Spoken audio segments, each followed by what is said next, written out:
হ্যাঁ, দেখো আজকে স্বরধ্বনির বর্গীকরণ নিয়ে বোঝাবো। তোমাদের সিলেবাসে ব্যঞ্জনধ্বনি এবং স্বরধ্বনি আছে এবং অনেক ছোটতে তোমরা এসব পড়েছো, কাকে ব্যঞ্জনধ্বনি কাকে স্বরধ্বনি বলে। তো আমি বলছি যে তোমরা এর আগে দেখেছো এই ক, চ, ট, ত, প, এবার ক, খ ইত্যাদি ইত্যাদি। এই যে 25টা বর্ণ দাঁড়াবে, সেগুলোকে স্পর্শ বর্ণ বলা হয়, তোমরা জানো। যেমন ধরো প উচ্চারণ যদি করি, তাহলে প, ফ, ব এই যে উচ্চারণ করা হচ্ছে, তো প, ফ এই উচ্চারণ করার সময় ওষ্ঠ দুটো পরস্পরকে স্পর্শ করছে, বা অ্যাকচুয়ালি ঠোঁট দুটো পরস্পরকে স্পর্শ করছে, তার জন্য স্পর্শবর্ণ বলা হচ্ছে। এগুলো ব্যঞ্জনধ্বনি, এছাড়াও আরও ব্যঞ্জনধ্বনি আছে, আমাদের আলোচনা সেখানে না। আমাদের আলোচনা হচ্ছে যে আমরা যে ব্যঞ্জনধ্বনিগুলো উচ্চারণ করি সেগুলো স্বরতন্ত্রীতে, বায়ুর যে গতিপথের যাতায়াত রয়েছে, স্বরতন্ত্রীতে কম্পন সৃষ্টি হয়, অর্থাৎ কোনো না কোনো জায়গায় বাধার সৃষ্টি করে। এক কথায় সে বাধা তালুতে হতে পারে, সে বাধা দাঁতে হতে পারে, দন্তে হতে পারে, মূর্ধাতেও হতে পারে, এক্সেট্রা এক্সেট্রা। এইগুলোকে বলা হচ্ছে যে ব্যঞ্জনধ্বনি। ঠিক এরই বিপরীতে স্বরধ্বনির পাঠ রয়েছে। স্বরধ্বনির ক্ষেত্রেও আমরা দেখি যে যখন আমরা কোনো উচ্চারণ করি, স্বরধ্বনির কথা বলছি, স্বরধ্বনি উচ্চারণ করি, তখন এই গতিপথে বাধার সৃষ্টি হয় না, হলেও খুব সামান্য। কারণ বাধাজনিত ব্যাপারটা হলেই সেটা ব্যঞ্জনধ্বনি হয়ে যাবে। তাহলে কি হয়, তার গতিপথের ক্ষেত্রে, অর্থাৎ স্বরধ্বনি উচ্চারণ করার সময় মুখবিবরের গতিপথের ক্ষেত্রে আমরা দেখেছি যে এই গতিপথ কতটা সময় নিয়ে করা হচ্ছে, অর্থাৎ কতটা কাল পরিমাপ হচ্ছে, আর বিভিন্ন কারণের আকৃতির ওপরে ডিপেন্ড করছে। বোঝা গেল না? বোঝা গেল না এই কারণে, সেটা হচ্ছে কতটা কাল ধরে হচ্ছে। যদি বলা যায় যে আমি একটা উচ্চারণ করছি আ, এটা একটা সামান্য সময় ধরে উচ্চারণ করছি, যেটাকে কাল বলা হচ্ছে। আর এটা যদি উচ্চারণ করি ওই একই শব্দ আ, সেটা যদি উচ্চারণ করি আ, এই যে অনেকটা বেশি সময় ধরে হলো, এটাকে কাল পরিমাপক বলা হচ্ছে। আরেকটা হচ্ছে কি বলেছি যে গতিপথের বিভিন্ন আকৃতির ওপর। কি আকৃতি? কখনো আমরা দেখছি জিহ্বার অবস্থানের ওপরে, অর্থাৎ জিহ্বা কখনো পিছনে চলে যাচ্ছে, কখনো সামনে এগিয়ে আসছে, কখনো স্বাভাবিক অবস্থায় থাকছে, অর্থাৎ জিহ্বা সামনের দিকে এগিয়ে আসছে, কখনো গলার দিকে গুটিয়ে যাচ্ছে, আর কখনো আবার স্বাভাবিক অবস্থায় থাকছে, এটার ওপরে। আরেকটা হচ্ছে ওষ্ঠের আকৃতির ওপরে। আমি যদি উচ্চারণ করি যে ই, দেখো আমাদের মুখটা প্রায় বন্ধ রয়েছে। আবার আমি যদি উচ্চারণ করি আ, মুখটা প্রায় ওপেন, মানে ওষ্ঠটা প্রায় ফাঁকাই রয়েছে, এটা দেখেছি। আবারও এরকমভাবে যদি উচ্চারণ করা যায় যে ও, তাহলে দেখো ওষ্ঠটা সামনের দিকে এগোচ্ছে। যদি উচ্চারণ করি ই, তাহলে এই ওষ্ঠটা কানের দিকে প্রসারিত হচ্ছে। স্বরধ্বনির ক্ষেত্রে সাধারণত দুটো কারণে বর্গীকরণ করা হয়। সেই দুটো কারণ হচ্ছে একটা কাল পরিমাপক আর একটা গুণগত। কাল পরিমাপক মানে কতটা সময় ধরছে, আর গুণগত মানে হচ্ছে বিভিন্ন গতিপথের, বায়ুর গতিপথের বিভিন্ন আকৃতির ওপরে। যে আমরা কতক্ষণ বিভিন্ন আকৃতি আমি বলেছি, জিহ্বার অবস্থান, ওষ্ঠ এক্সেট্রা এক্সেট্রা। তো মোদ্দা কথা হচ্ছে যে ইন্টারন্যাশনাল ফোনেটিক ল্যাঙ্গুয়েজ আইপিএ ভাষাবিজ্ঞানীরা এই ইন্টারন্যাশনাল ফোনেটিক ল্যাঙ্গুয়েজের ক্ষেত্রে তারা একটা জিনিস ব্যবহার করেছে। যেমন ধরো আমরা যখন এসএমএস করি বাবা শব্দটা, তখন হয়তো এরকম করে লিখলাম বাবা, বিয়ে বিয়ে, বাবা। কিন্তু ইন্টারন্যাশনাল ফোনেটিক ল্যাঙ্গুয়েজের ক্ষেত্রে আমরা দেখতে পাবো এই আকারটা এখানে বিয়ের মাথায়, এই আকারটা এখানে বিয়ের মাথায়। তাতে কি হলো, বিভিন্ন দেশের মানুষের ক্ষেত্রে ক্লিয়ার হবে যে ওই শব্দটা কি লেখা রয়েছে। তো আজকে তো আইপিএর বিষয়টা নয়, আমাদের স্বরধ্বনি বর্গীকরণের বিষয়। ঠিক তেমনি উচ্চারণের ক্ষেত্রে কতগুলো চার্ট তৈরি করা হয়েছে, যে চার্টে কোথায় কোন স্বরধ্বনি কোথায় বাধা পাচ্ছে, বাধা গতিপথের ক্ষেত্রে কাল পরিমাপক বা গুণগত হয়ে পরিবর্তিত হচ্ছে, সেইটা তারা প্রত্যেকেই বুঝতে পারবেন। এর জন্য কী করলেন, ভাষাবিজ্ঞানীরা এই মুখবিবরের মধ্যে একটা কাল্পনিক রেখা টানলেন। কি কাল্পনিক রেখা টানলেন? একটা টানলেন সামনের দিকটা হেলানো, পিছনের দিকটা সোজা।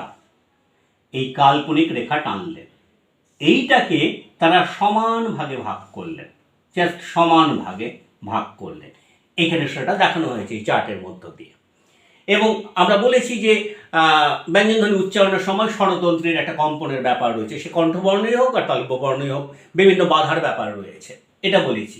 আর এটার ক্ষেত্রে বলেছি বাধার ব্যাপারটা নয়, এই প্রসঙ্গটা বলেছি। তো আমাদের বক্তব্য হচ্ছে যে ভাষা বিজ্ঞানীরা মুখবিবরের মধ্যে একটি কাল্পনিক রেখা টানলেন এবং সেই কাল্পনিক রেখাকে এই 8টা ভাগে ভাগ করলেন, কাল্পনিক রেখাকে 8টা ভাগে ভাগ করলেন। তারা বলছেন এই বিন্দুগুলো থেকে যে ধ্বনিগুলো উচ্চারিত হয় সেগুলোর নাম হচ্ছে মৌলিক স্বরধ্বনি। তাহলে কি বলা হচ্ছে মৌলিক স্বরধ্বনি কাকে বলে? যখন আমরা দেখতে পাই যে ভাষাবিজ্ঞানীরা মুখবিবরের মধ্যে একটি কাল্পনিক পরিমাপগত চার্ট বা বক্স আঁকলেন, সেই বক্সের সামনের দিকটা হেলানো, পিছনের দিকটা সোজা, তার মধ্যে তারা 8টা পয়েন্ট 8টা বিন্দু তৈরি করলেন। সেই বিভিন্ন বিন্দু থেকে যে উচ্চারিত ধ্বনিগুলো আসছে সেগুলোকে মৌলিক স্বরধ্বনি বলা হয়। তাহলে মৌলিক স্বরধ্বনির ক্ষেত্রে আমরা দেখতে পাচ্ছি যে কটা মৌলিক স্বরধ্বনি রয়েছে, তারা সেই বিন্দুগুলোকে আইডেন্টিফাই করলেন বিভিন্ন জায়গা থেকে। কিভাবে? Small I, small E, capital E, ছাপার অক্ষরের স্মল এ, আমরা যেভাবে লিখি সেভাবে স্মল এ, ল্যামডা, ও, ইউ, এগুলোর উচ্চারণ কিন্তু ডিফারেন্ট। আমি যেভাবে কথা বললাম সেইভাবে উচ্চারণ নয়, এগুলোকে মৌলিক স্বরধ্বনি বলে। তাহলে মৌলিক স্বরধ্বনি কাকে বলে এবং সেগুলো কি কি বলার সময় এই আই, ই, ক্যাপিটাল ই, ছাপার অক্ষরের A, small A, lambda, O, U, এটা বলতে হবে। ঠিক আছে। বাংলায় মৌলিক স্বরধ্বনির ক্ষেত্রে আমরা দেখেছি যে অনেক দেশে আছে, ফরাসি দেশে যেমন দুটো অ আছে, দেখবে এখানে দুটো অয়ের পার্ট রয়েছে, কিন্তু বাংলার ক্ষেত্রে তো দুটো অয়ের পার্ট নেই। তো বাংলার ক্ষেত্রে আমরা দেখেছি যে মৌলিক স্বরধ্বনি হচ্ছে 7টি। কি কি 7টি? হর্ষই, এ, এ, আ, অ, ও, উ, এই মোট 7টি বাংলা মৌলিক স্বরধ্বনির ক্ষেত্রে। আমি আগেই বলেছি যে এদের বর্গীকরণের ক্ষেত্রে দুটো পার্ট রয়েছে। দুটো পার্টের ক্ষেত্রে আমি আগে কি বলেছি? কাল পরিমাপ, আরেকটা হচ্ছে কি বলেছি গুণগতর ক্ষেত্রে, অর্থাৎ আকৃতি যখন বেরোচ্ছে শব্দটা, সেই শব্দটা বেরোনোর সময়, ধ্বনিটা বেরোবার সময় বিভিন্ন যে আকৃতি হচ্ছে গতিপথের, সেই আকৃতি কোন গতিপথে? মুখবিবরের গতিপথের মধ্যে, সেই অনুসারে বর্গীকরণ করা হয়। আমরা দেখেছি যে 3টে মূলত ভাগ করা যেতে পারে। 1 নম্বর, জিহ্বার অবস্থানের ওপর, জিহ্বার অবস্থানের ওপর,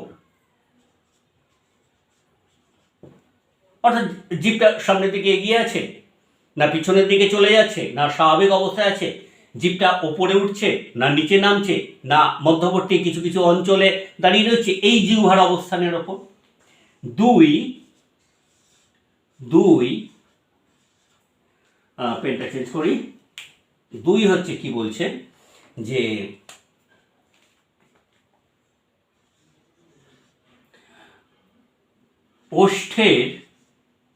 ওষ্ঠের আকৃতির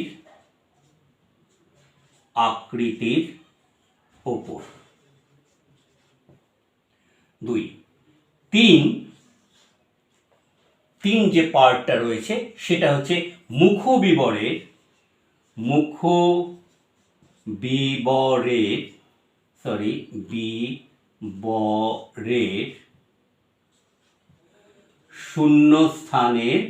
শূন্যস্থানের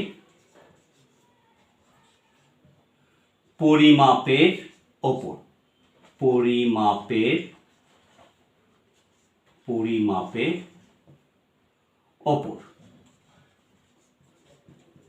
তাহলে 3টা ভাগ করেছি আমরা। কি বলেছি? জিহ্বার অবস্থানের ওপর, ওষ্ঠের আকৃতির ওপর, মুখবিবরের শূন্যস্থানের পরিমাপের ওপর। ওকে, সেইটা আমাদের এবার দেখতে হবে। জিভটাকে, এই যে দুটো চার্ট করা হয়েছে, জিভটাকে বোর্ডে হরিজন্টালি প্লেস করা হয়েছে। অর্থাৎ জিভটাকে নিয়ে যদি বোর্ডে সাঁটানো হয়, এটা হচ্ছে জিভের সামনের দিক, এটা হচ্ছে পিছনের দিক। কি বলেছি? সমান্তরালভাবে হরাইজন্টালি প্লেস করা হয়েছে। এবং জিহ্বার এই যে জিভটা, পুরোটাই জিভ, সেই জিহ্বার আমরা দেখতে পাচ্ছি ওপরের দিকে ওঠা, তার থেকে খানিকটা নামা, তার থেকে আরেকটা নামা, তারপরে একদম নামা। আবার কখনো দেখতে পাচ্ছি জিভটা পিছনে চলে আসছে, আবার কখনো পিছনে। এই সমস্ত পার্টগুলো রয়েছে। তো বক্তব্য হচ্ছে যে জিহ্বার অবস্থানের ওপর যে পার্টটা রয়েছে, প্রথমে আমরা বলবো সম্মুখ স্বরধ্বনি, তারপর হচ্ছে পশ্চাৎ স্বরধ্বনি, এবং থার্ড আমরা বলতে পারি যে স্বাভাবিক স্বরধ্বনি। হ্যাঁ, সম্মুখ স্বরধ্বনি কাকে বলে? অর্থাৎ জীব যখন সামনে প্রসারিত হয়ে যে স্বরধ্বনি উচ্চারিত হয় তাকে সম্মুখ স্বরধ্বনি বলে। সেই সম্মুখ স্বরধ্বনি কি? তুমি যখন ই উচ্চারণ করছো, হর্ষ উচ্চারণ করছো, ই, অর্থাৎ জিভটা সামনে যাচ্ছে। এ, দেখো জিভটা সামনে যাচ্ছে। তুমি পেছনে জিভটাকে গুটিয়ে এ উচ্চারণ করো, চেষ্টা করো বাড়িতে, কোনো দিনও উচ্চারণটা হবে না পেছনে গুটিয়ে। জিভটা সামনের দিকে যাচ্ছে। এইগুলোকে বলা হচ্ছে সম্মুখ স্বরধ্বনি, এবং তার ডেফিনেশন হচ্ছে জিহ্বা যখন সামনের দিকে এগিয়ে এসে যে স্বরধ্বনি উচ্চারিত হয় তাকে সম্মুখ স্বরধ্বনি বলা হয়। একইভাবে এর বিপরীত হচ্ছে জিহ্বা যখন গলার পিছনে গুটিয়ে যায়, অর্থাৎ জিহ্বা যখন গলার ভেতরের দিকে গুটিয়ে যায় তখন যে স্বরধ্বনি উচ্চারিত হয় তাকে বলে পশ্চাৎ স্বরধ্বনি।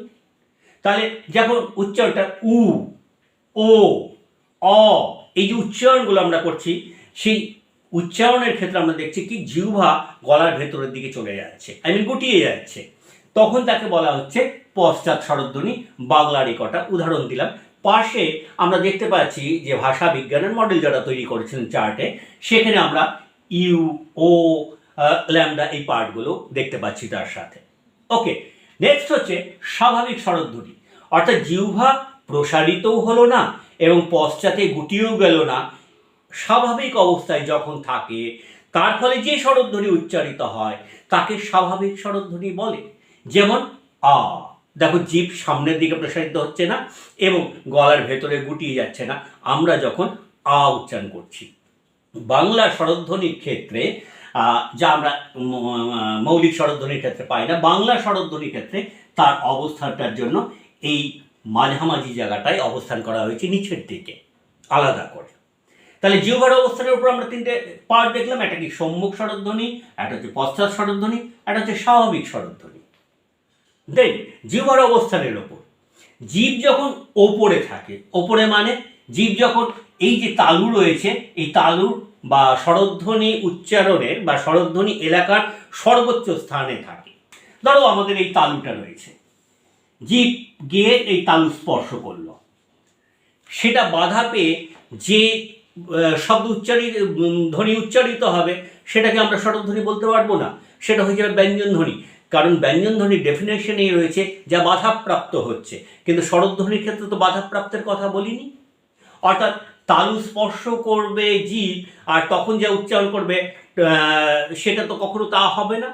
চ, ছ, এই যে তালু স্পর্শ করছে, তালুর একটা বিশেষ অংশ স্পর্শ করছে, এই চ, ছ, এইগুলো তো কখনোই স্বরধ্বনি নয়, এগুলো হচ্ছে ব্যঞ্জন ধ্বনি। তাহলে জিহ্বার স্বরধ্বনি উচ্চারণের অবস্থানের সর্বোচ্চ এলাকা কি বলবো? একদম তালুতে টাচ করা নয়, যতটা সম্ভব জিভ ওপরে উঠবে, যতটা সম্ভব, এটাকে স্বরধ্বনির সর্বোচ্চ এলাকা বলছে। এবার ডেফিনেশনটা বলি, সেটা হচ্ছে যে জিহ্বা যখন স্বরধ্বনি এলাকার সর্বোচ্চ অবস্থানে থেকে যে ধ্বনি উচ্চারিত হয় তাকে স্বরধ্বনি বলা হয়। অর্থাৎ স্বরধ্বনির ক্ষেত্রে উচ্চারিত যে অবস্থান রয়েছে সেইখানে আমরা দেখতে পাচ্ছি যখন আমরা ই, উ উচ্চারণ করছি, ই হস্যু উচ্চারণ করছি, ই, উ এই যে উচ্চারণ করছি, তখন জিহ্বা ওপরের দিকে রয়েছে। বাড়িতেও তোমরা প্র্যাকটিস করে দেখতে পাবে যে ই, উ জিহ্বাটা একদম ওপরে চলে যাচ্ছে। এবার তুমি জিহ্বাটাকে তালুতে স্পর্শ করো, দিয়ে ই উচ্চারণ করো, কোনোদিনও পারবে না। জিহ্বাটাকে তালুতে স্পর্শ করো, দিয়ে হস্যু উচ্চারণ করো, কোনোদিনও পারবে না। তাহলে স্বরধ্বনি এলাকার সর্বোচ্চ একটা অবস্থান রয়েছে, সেটা তালুকে টাচ করে না, জাস্ট তার খানিকটা নিচের অংশ। অর্থাৎ জিহ্বার ক্ষেত্রে আমরা বলছি উচ্চ স্বরধ্বনি কাকে বলে? যখন জিহ্বা স্বরধ্বনি এলাকার সর্বোচ্চ স্থানে অবস্থান করে যে ধ্বনি উচ্চারণ করে তাকে বলা হয় উচ্চ স্বরধ্বনি। এই উচ্চ স্বরধ্বনির ক্ষেত্রে আমরা কি কি দেখতে পাচ্ছি? ই, উচ্চ স্বরধ্বনি ই, এই পার্টটা আমরা দেখতে পাচ্ছি। নেক্সট হচ্ছে ই, উ, এইটা আমরা দেখতে পাচ্ছি। নেক্সট হচ্ছে নিম্ন, একদম নিচে চলে আসছি। জিহ্বা যখন স্বরধ্বনি এলাকার একদম সর্বনিচে অবস্থানে থাকে, মানে চোয়ালের একদম কাছাকাছি অবস্থানে থাকে, এই যে চোয়ালের পার্টটা বলেছি সেই কাছাকাছি অবস্থানে থাকে, এই চোয়ালের অংশটায় কাছাকাছি অবস্থানে থেকে যে স্বরধ্বনি উচ্চারিত করে তাকে নিম্ন স্বরধ্বনি বলে। নিম্ন স্বরধ্বনির ক্ষেত্রে দেখো যে চার্টগুলো আমাদের সাধারণত নিম্ন স্বরধ্বনির ক্ষেত্রে ব্যবহার করা হয়ে থাকে, সেগুলোকে বলা হচ্ছে, ধরো যদি আমরা উচ্চারণ করি আ, দেখো জিভটা ডাউন হয়েছে পুরো মাত্রায়, তাহলে নিম্ন স্বরধ্বনি হচ্ছে জিহ্বা যখন স্বরধ্বনি এলাকার সর্বনিম্ন অবস্থান করে, অর্থাৎ চোয়ালের কাছাকাছি থাকে, দিয়ে যে ধ্বনি উচ্চারিত হয় তাকে কি বলা হচ্ছে? নিম্ন স্বরধ্বনি। তার উদাহরণ হচ্ছে আ। এবার উচ্চ স্বরধ্বনি, জিহ্বা যখন স্বরধ্বনির সর্বোচ্চ এলাকা অর্থাৎ উচ্চ অবস্থান থেকে 1/3 অংশ, এই টোটাল চার্টটাকে আমরা যদি এরকম করে ভাগ করি তাহলে দাঁড়াবে 1/3, 1/3, 1/3। এর আগে আমি কি বলেছি? এই ভাগগুলো সমস্তটাই সমান ভাগে রয়েছে, অর্থাৎ 1। এই 1টাকে ভাগ করা হচ্ছে 1/3 অংশ, 1/3 অংশ, 1/3 অংশ। তাহলে উচ্চ অবস্থান, যখন জিহ্বা উচ্চ অবস্থান থেকে 1/3 অংশ নিম্নে অবস্থান করে, তাহলে তোমার ডেফিনেশন সুবিধা হবে।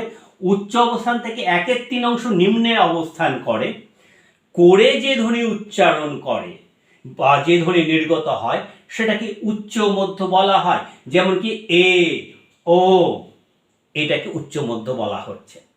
ক্লিয়ার?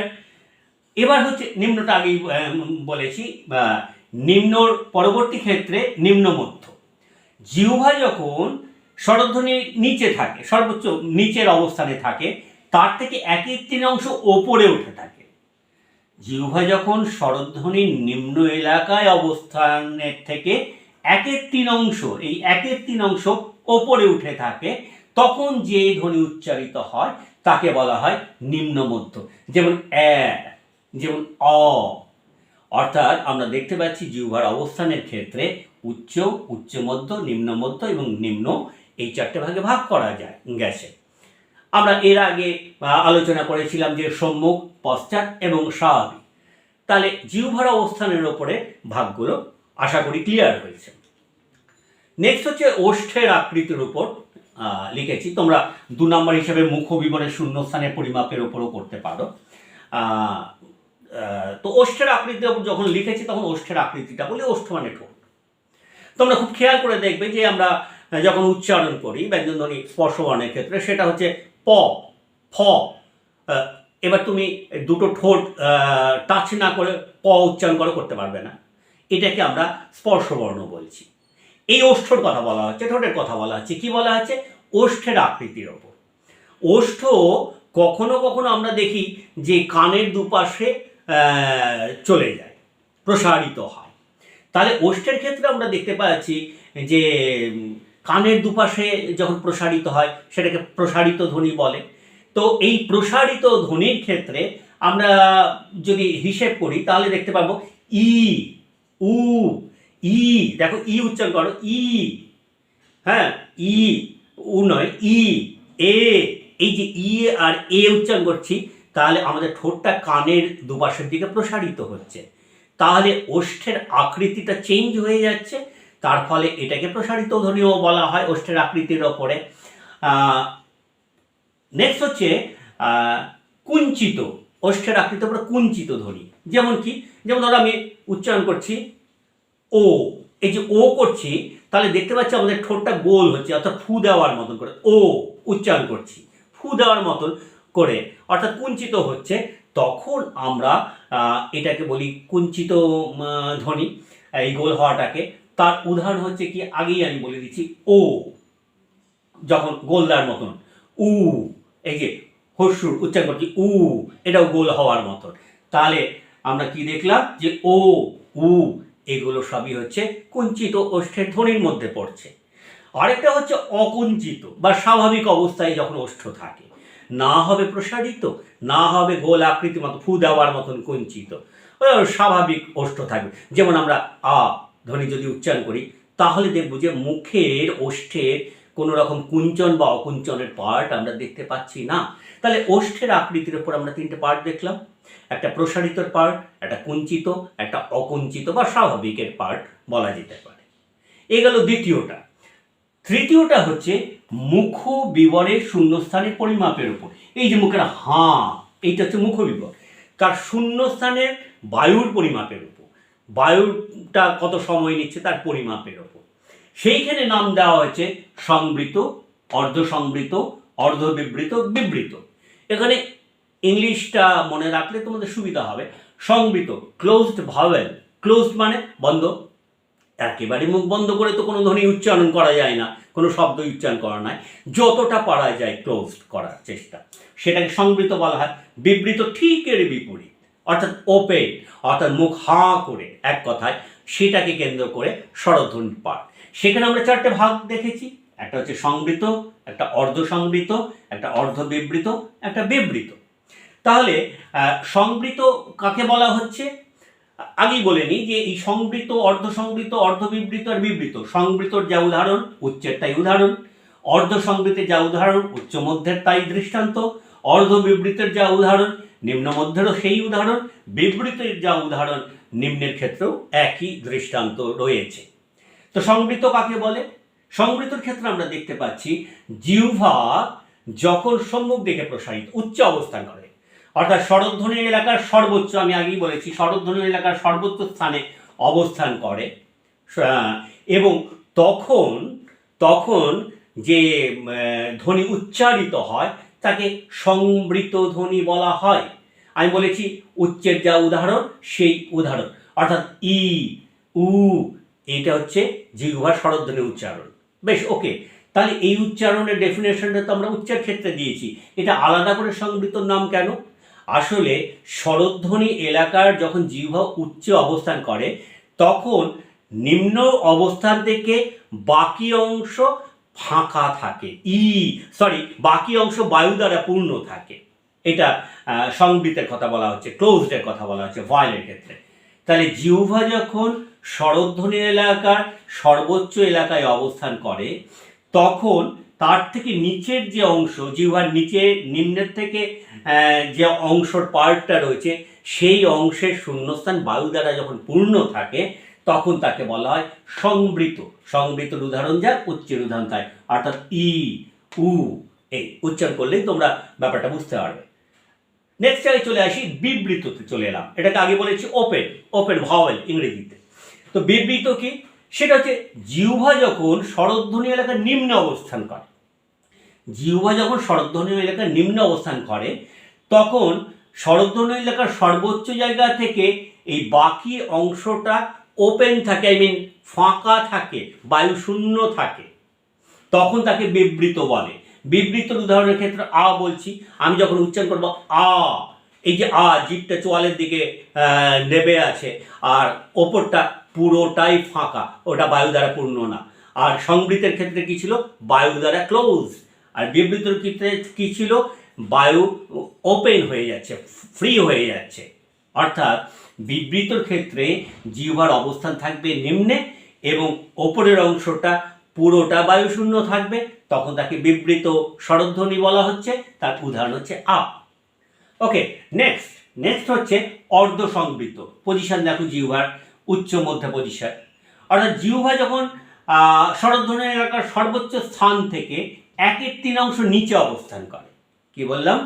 জিহ্বা যখন স্বরধ্বনি এলাকার সর্বোচ্চ স্থান থেকে 1/3 নিচে অবস্থান করে এবং নিচ থেকে এই যে 2/3 নিচ থেকে 2/3 নিচ থেকে 2/3 এই 2/3 অংশটা, এই পার্টটা 2/3 অংশ, এই 2/3 অংশটা আমরা সংবৃত কি বলছি, ক্লোজড, অর্থাৎ বায়ু দ্বারা পূর্ণ থাকে। সংবৃতের ক্ষেত্রে কি দেখেছিলাম, সম্পূর্ণটা বায়ু দ্বারা পূর্ণ থাকে। আর অর্ধ সংবৃতের ক্ষেত্রে কি দেখছি, 2/3 অংশ নিচ থেকে বায়ু দ্বারা, নিম্নের থেকে বায়ু দ্বারা পূর্ণ থাকে, থেকে যে স্বরধ্বনি উচ্চারণ করে তাকে অর্ধ সংবৃত বলা হয়। যেমন এ, ও, বুঝতেই পারছি উচ্চারণ করে এ, ও, এই যে মুখটা একটুখানি ফাঁক হচ্ছে, বাকি অংশ ক্লোজড হচ্ছে। তাহলে অর্ধ সংবৃতের ক্ষেত্রে কি বলবো, জিহ্বা যখন স্বরধ্বনির উচ্চ অবস্থা থেকে, এইভাবে বলা যেতে পারে, স্বরধ্বনি এলাকার উচ্চ অবস্থা থেকে 1/3 অংশ নিম্নে অবস্থান করে এবং নিচ থেকে বাকি অংশটা বায়ু দ্বারা পূর্ণ থাকে, তখন তাকে অর্ধ সংবৃত বলে। এবং তার উদাহরণ হচ্ছে কি দাঁড়াচ্ছে, এ এবং ও। অর্ধ বিবৃত, অর্ধ বিবৃতর ক্ষেত্রে কি, জিহ্বা যখন এইখান থেকে এইটুকু, জিহ্বা যখন বিবৃত বা নিম্ন অবস্থান থেকে 1/3 অংশ ওপরে উঠে থাকে, 1/3 অংশ ওপরে উঠে থাকে এবং উচ্চ অবস্থা থেকে, স্বরধ্বনি এলাকার সর্বোচ্চ সীমা, উচ্চ অবস্থান থেকে বাকি অংশ বায়ু শূন্য থাকে। উচ্চ অবস্থান থেকে বাকি শূন্য, বায়ু শূন্য থাকে। বিবৃত যখন হচ্ছে তখন বায়ু শূন্য, যখন সংবৃত হচ্ছে বায়ু দ্বারা পূর্ণ। শূন্য থেকে যে স্বরধ্বনি উচ্চারণ করে তখন তাকে অর্ধ বিবৃত বলে। যেমন এ, অ, অর্থাৎ মুখটা বেশি ফাঁকা হয়ে যাচ্ছে যখন আমরা উচ্চারণ করছি এ, দেখো, আবার যখন আ উচ্চারণ করছি আরও বেশি নিম্ন অবস্থান করছে জিহ্বা, তখন তাকে বলা হচ্ছে কি, বলছি যে অর্ধ বিবৃত। তাহলে আমরা দেখতে পাচ্ছি মুখবিবরের শূন্যস্থানের পরিমাণের ওপরে সংবৃত, অর্ধ সংবৃত, অর্ধ বিবৃত এবং বিবৃত এই পার্টটা রয়েছে। এছাড়া আরও দুটো পার্টের কথা বলা যায়, সেটা হচ্ছে মৌখিক, মৌখিক এবং হচ্ছে অনুনাসিক, অনুনাসিক। অর্থাৎ শ্বাসবায়ু, মুখবিবরের ক্ষেত্রে শ্বাসবায়ু যখন বেরোয় সেটাকে মৌখিক স্বরধ্বনির পার্ট বলে, গতিপথটাকে মৌখিক স্বরধ্বনি বলে। এবার এইটা বেরাবার সময় শ্বাসবায়ু মুখবিবর ছাড়াও নাক দিয়ে যদি বেরোয় তখন তাকে অনুনাসিক বলে। তাহলে স্বরধ্বনির বর্গীকরণের ক্ষেত্রে আমরা কি দেখেছিলাম, যে জিহ্বার অবস্থানের ওপর, ওষ্ঠের আকৃতির ওপর, মুখবিবরের শূন্যস্থানের পরিমাপের ওপর। এছাড়া বর্গীকরণের দুটো পার্টের ক্ষেত্রে বলা হচ্ছে, একটা হচ্ছে মৌখিক আর একটা হচ্ছে অনুনাসিক। মৌখিকের ক্ষেত্রে বলেছিলাম মুখবিবরের শ্বাসবায়ুর গতিপথের যাতায়াতের উপর স্বরধ্বনির উচ্চারণের পার্টটাকে ওরাল বা মৌখিক বলা হচ্ছে। আরেকটা বলা হচ্ছে কি, যে শ্বাসবায়ু যখন শুধু মুখবিবর নয় নাসিকা দিয়েও নির্গত হয়, মানে বাইরে বেরোয়, তখন সেটাকে অনুনাসিক বলে। বাংলার ক্ষেত্রে এটার একটা সমস্যা রয়েছে। ধরো আমরা আ উচ্চারণ করছি, আ, আ, এইটা পুরো মৌখিক স্বরধ্বনি। এটাকে যখন আমি অনুনাসিক শব্দ করব তখন দাঁড়াবে এরকম আ। তাহলে অর্থের পুরো চেঞ্জ হয়ে গেল। কীরকম চেঞ্জ হলো, আমরা আটা কখন করি, কোনো কিছু লাগলে, ব্যথা পেলে, যন্ত্রণা পেলে আ, এই উচ্চারণটা, অর্থাৎ তখন নাক দিয়ে শ্বাসবায়ু বেরোচ্ছে, তাহলে কিন্তু শব্দের অর্থ চেঞ্জ হয়ে যাচ্ছে। ধরা যাক যে বাধা, একটা টোটাল শব্দের কথা বলি, বাধা, এই শব্দটা বাধা, দেখো নাক দিয়ে কোনো শ্বাসবায়ু বেরোবার পার্ট নেই। এইটাকে যখন আমরা উচ্চারণ করব নাক দিয়ে বের করে বাধা, তখন দেখবে দুটো শব্দের অর্থ পরিবর্তন হয়ে যাচ্ছে। এই প্রথম বাধা মানে প্রতিবন্ধকতা, দ্বিতীয় বাধা মানে বেঁধে ফেলা। ওকে, তাহলে আমরা দেখি যে বাংলার ক্ষেত্রে কিন্তু যখন শ্বাসবায়ু মুখ এবং নাক দিয়ে, অর্থাৎ মুখবিবর এবং নাক দিয়ে বেরোয়, তখন কিন্তু আমরা দেখেছি যে অর্থ পরিবর্তন হয়ে যায়। তাহলে স্বরধ্বনির বর্গীকরণের ক্ষেত্রে আমরা দেখেছি মৌলিক স্বরধ্বনি কাকে বলে, এবং সেটা 8টার কথা বলেছি আমরা। সেটা হচ্ছে কি, সেটা হচ্ছে আমরা বলেছি যে 8টার প্রসঙ্গে যে ফার্স্ট যেটা রয়েছে আই, তারপরে যেটা রয়েছে সেটা হচ্ছে স্মল ই, তারপরে বলেছি ক্যাপিটাল ই, তারপরে বলেছি ছাপার এ, তারপরে এই সাইডে যদি চলে যাও সেখানে আমরা দেখব আমরা ইংরেজিতে স্মল এ যেরকম ব্যবহার করি সেরকম। তারপরের অংশটা হচ্ছে ল্যামডা, তারপরের ওপরের অংশটা হচ্ছে ও, তারপরের অংশটা হচ্ছে ইউ, কিন্তু এগুলোর উচ্চারণ এরকম নয়। এগুলোকে মৌলিক স্বরধ্বনি বলে এবং সেটা 8টা। বাংলার ক্ষেত্রে আমরা 7টা মৌলিক স্বরধ্বনি পেয়েছি এবং সেই মৌলিক স্বরধ্বনির ক্ষেত্রে আমরা দেখেছি কেন্দ্রীয় একটা অবস্থান রয়েছে, সেটা হচ্ছে আ। এই মৌলিক স্বরধ্বনির ক্ষেত্রে আমরা দেখেছি কি ই, এ, এ এবং আ, অ, ও, হস্যু, এই পার্টটা দেখেছি বাংলা স্বরধ্বনির ক্ষেত্রে। সেইখানে আমরা দেখেছি যে বর্গীকরণের ক্ষেত্রে কাল পরিমাপের উপরে ডিপেন্ড করে। আরেকটা কি বলেছি যে গতিপথের অর্থাৎ ধ্বনি যাতায়াতের বা শব্দ যাতায়াতের গতিপথে মুখবিবরের ক্ষেত্রে আকৃতি, গতিপথের আকৃতির ওপর ডিপেন্ড করে। সে অনুসারে ভাগ করে আমরা দেখেছি যে জিহ্বার একটা অবস্থানের ওপরে, জিহ্বার অবস্থানের ক্ষেত্রে আমরা দেখেছি যে কখনো প্রসারিত যদি হয় তার একটা উচ্চারণ, সেখানে আমরা সম্মুখ স্বরধ্বনি বলছি। দেখেছি জিহ্বা যদি পিছনের দিকে গুটিয়ে যায় সেটাকে আমরা বলছি পশ্চাৎ স্বরধ্বনি। কখনো দেখেছি জিহ্বার স্বাভাবিক অবস্থায় যদি থেকে উচ্চারিত হয়, ধ্বনি উচ্চারণ করে, তখন আমরা সেটাকে কি বলছি, সেখানে বলছি স্বাভাবিক বা কেন্দ্রীয়। যেখানে কেন্দ্রীয় হচ্ছে অবস্থান, স্বাভাবিক স্বরধ্বনি বলছি। আরেকটা কি বললাম, এটা জিহ্বা অবস্থানের দুটো পার্ট গেল, প্রসারিত, কুঞ্চিত, স্বাভাবিক। আরটা হচ্ছে যে জিহ্বা কতটা উপরে, কতটা নিচে, কতটা মাঝি ইত্যাদি জায়গায় অবস্থান করবে। জিহ্বা যখন স্বরধ্বনির সর্বোচ্চ এলাকা, সেটা কখনোই তালুকে স্পর্শ করে নয়, এটা আমি বলেছি, তাহলে ওটা ব্যঞ্জনধ্বনি হয়ে যাবে, কারণ বাধাপ্রাপ্তর ব্যাপার নেই, তখন সেটাকে বলছি উচ্চ। জিহ্বা যখন স্বরধ্বনি এলাকার সর্বনিম্ন অবস্থানে থাকে সেটা নিম্ন। জিহ্বা যখন স্বরধ্বনি এলাকার উচ্চ অবস্থা থেকে 1/3 অংশ নিচে নেমে থাকে সেটাকে আমরা কি বলছি, উচ্চ মধ্য। আর জিহ্বা যখন স্বরধ্বনি এলাকার নিম্ন থেকে 1/3 অংশ ওপরে উঠে থাকে সেটাকে আমরা বলছি নিম্ন মধ্য। এই গেল জিহ্বার অবস্থানের ওপর। ওষ্ঠের আকৃতির ক্ষেত্রে আমরা কি বলেছি, এমন কিছু স্বরধ্বনি আছে সেই স্বরধ্বনি উচ্চারণ করার সময় ওষ্ঠটা কানের দিকে প্রসারিত হয়, এটাকে প্রসারিত স্বরধ্বনিও বলা হয় ওষ্ঠের আকৃতির ক্ষেত্রে। এবং সেখানে দেখছি যে যখন আমরা ই উচ্চারণ করব তখন আমরা যখন এ উচ্চারণ করব তখন দেখবো যে কানের দুপাশে যাচ্ছে। আরেকটা দেখেছি যে ওষ্ঠের আকৃতির ক্ষেত্রে যখন ফু দেওয়ার মতন হয়, যেটা কুঞ্চিত বলা হচ্ছে, ফু দেওয়ার মতন করে হয়। ও উচ্চারণটা যখন করছি ফু দেওয়ার মতন করে হচ্ছে, উ যখন উচ্চারণ করছি ফু দেওয়ার মতন করে হচ্ছে। আরেকটা দেখেছি যে ওষ্ঠের আকৃতি না কুঞ্চিত হওয়া এবং না অকুঞ্চিত হওয়া, অর্থাৎ স্বাভাবিক অবস্থায় থাকা যখন আমরা আ উচ্চারণটা করি, ওষ্ঠের আকৃতি কোনো চেঞ্জ হয় না। আমরা দেখেছি যে মুখবিবরের শূন্যস্থানের পরিমাপের উপর নির্ভর করে 4টি ভাগ করা হয়েছে। একটা হচ্ছে সংবৃত, যেটাকে আমি বলেছি, তোমরা ক্লোজড ভাইল হিসেবে মনে রাখবে, তোমাদের সুবিধা হবে, সংবৃত। আরেকটা হচ্ছে বিবৃত, যেটাকে ওপেন ভাওয়েল বলছি। তারপরে নেক্সট হচ্ছে সংবৃতর ক্ষেত্রে আমরা দেখেছি যে অর্ধ সংবৃত এবং পরবর্তীটা হচ্ছে যে অর্ধ বিবৃত। এই সংবৃত হচ্ছে কি, শূন্যস্থান, মুখবিবরের শূন্যস্থানে গতিপথের পরিমাপের উপরে, অর্থাৎ কতটা বায়ু দ্বারা পূর্ণ আছে শূন্যস্থানটা, কতটা বায়ু শূন্য আছে এই অবস্থাটার ক্ষেত্রে। আমরা বলেছিলাম যে ভাষা বিজ্ঞানী যে কাল্পনিক জীবকে হরাইজন্টালি রেখে যে কাল্পনিক চার্ট তৈরি করেছেন, সেখানে প্রথমে সামনের দিকে হেলানো থাকবে জীবটি, তারপরে পিছনের দিকে সরাসরি স্ট্রেট থাকবে। এইভাবে সমান 3টি ভাগ তৈরি করা হয়েছে, প্রতিটি ভাগ 1/3 1/3 1/3 অর্থাৎ 1 অংশ। এইভাবে অংশটাকে ভাগ করে নিলে কি হবে, কোনটা অর্ধ সংবৃতর ক্ষেত্রে যখন দেখব যে উচ্চ অবস্থা থেকে 1/3 অংশ নিম্ন অবস্থান করছে এবং বাকি অংশটা অর্থাৎ এই 2/3 অংশটা, বাকি অংশটা আমরা দেখব যে বায়ু দ্বারা পূর্ণ আছে, তখন তাকে আমরা বলবো যে অর্ধ সংবৃত, ইত্যাদি ইত্যাদি। এই পার্টটাকে আমরা আলোচনা করেছি।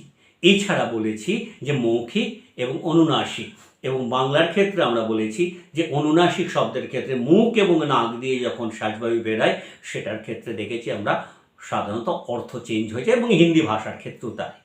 তাহলে আজকে স্বরধ্বনির বর্গীকরণ নিয়ে তোমাদের সাথে আলোচনা করা হলো। আবার নেক্সট ডেতে পরের ক্লাস। ওকে।